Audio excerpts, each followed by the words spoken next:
Joshua, I read your message. You're right. Jill is different.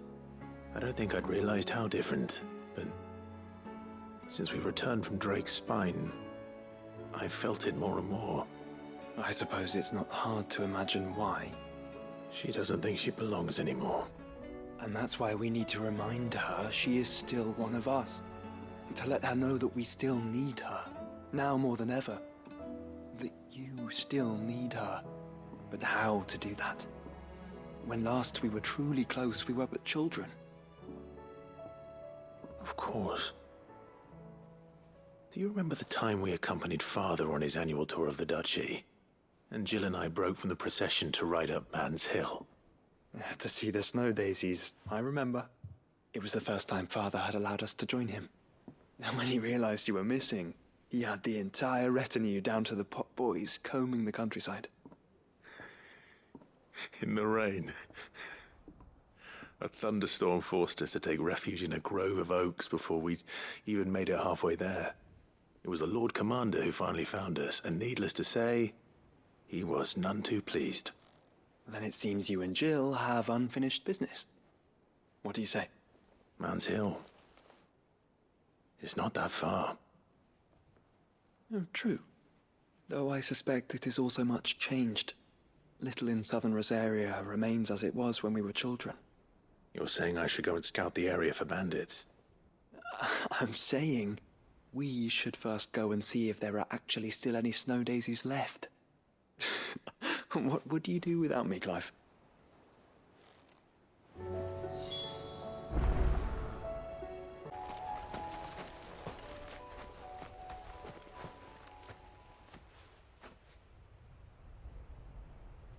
This is the place, but...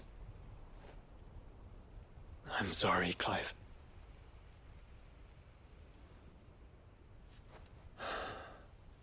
There's nowhere been spared. What do we do now? We keep looking. Man's Hill cannot be the only place where snow daisies grow. Perhaps, but it's the only place I know of. Knew of. Then why not ask someone who might know of another? Someone in the backyard? To the hideaway, then.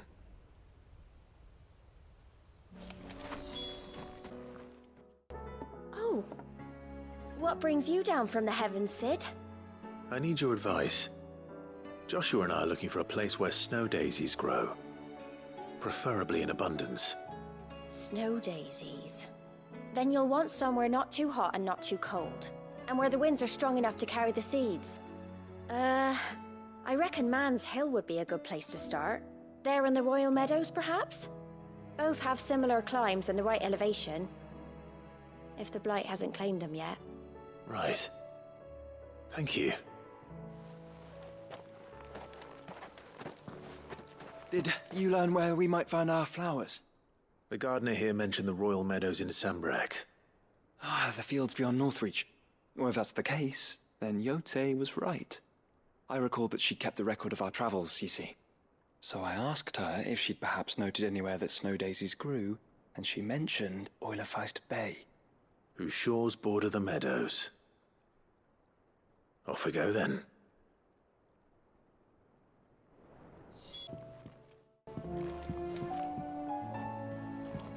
Jill, there's something I'd like to show you. There is? And where might this something be? It's, not here. Now, I know this is sudden, but how would you fancy a trip to Oriflamme?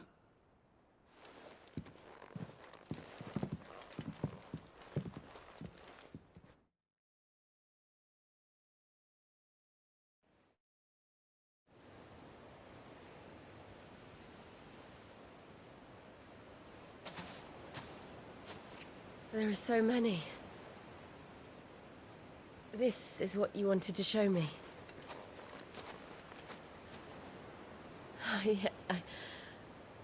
I don't know what to say. You don't need to say anything. The smile on your face is enough. We've been worried about you. Joshua and I. Do you remember when I took you to Man's Hill? Or tried to? How could I forget? You saw me crying and thought a change of scenery might lift my spirits. In the end, it earned me a nasty cough and a stern scolding from your mother. But I felt wonderful nonetheless. I'm sorry. I had no idea what I was getting us both into. But I couldn't bear to see you like that. Before we left, my chambermaid told me she'd overheard your mother talking about my marriage prospects with some of the noblewomen at court. They were debating whether it would be more profitable to marry me off to one of the high houses instead of saving me for the ducal line. No one thought to ask me what I wanted. I was nothing to them. A pawn at best. I felt so trapped. So lonely. I didn't know. But I wasn't alone. You were there. Your hand in mine as we ran for those oaks. And I knew then, no matter what happened, I would be all right. I'll never forget that feeling.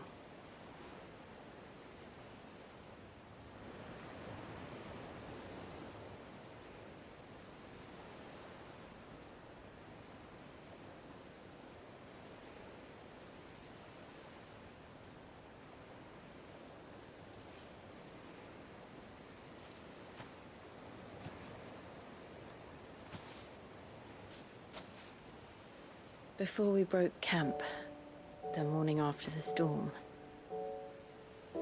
do you know what I did?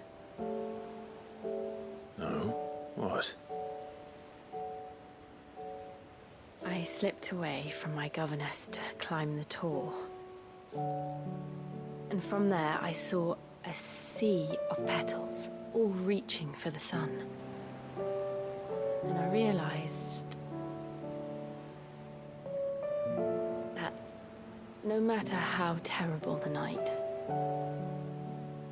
dawn would always come.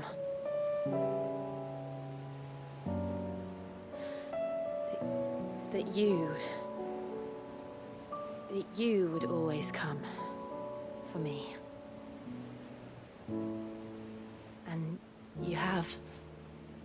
Again and again.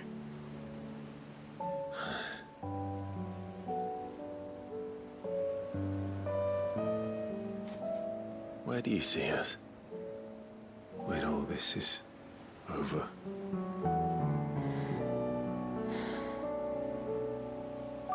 I don't know.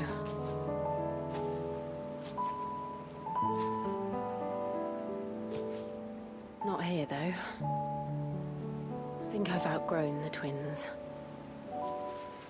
After everything we've been through, the realm just seems so small. I'll need some space to spread my wings. Then that's what you'll have. And I'll stop at nothing to see that you do.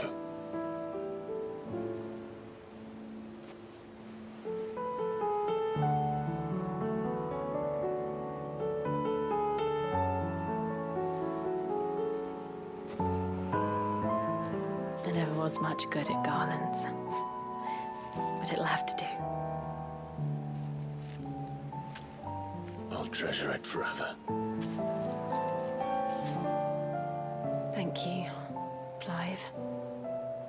For this, the flowers, for everything. It's exactly what I needed.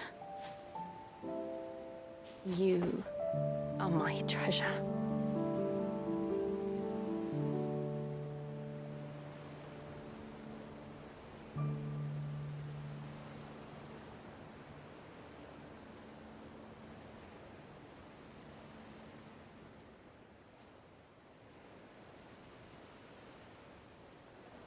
We should probably be getting back.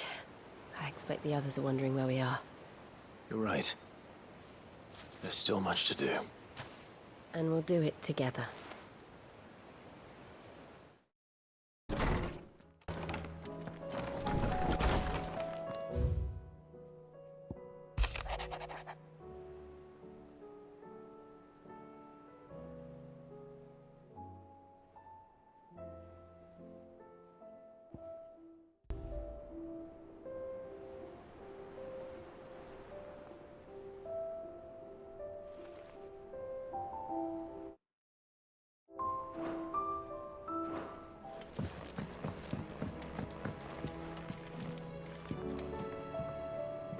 Clive, do you have a moment?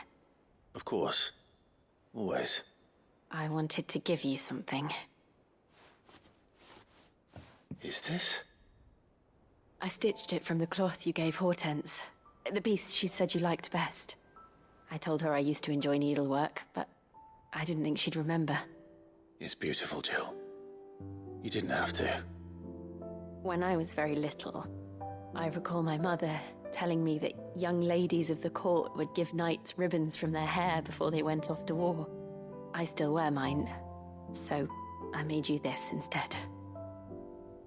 Red is the color of passion, the fire in your heart. Fierce and bright, it binds you and your brother, you and your friends, you and me. Our bond. May it never be broken. And may it ever bring you back to me. I will always, always be here. Thank you, Jill.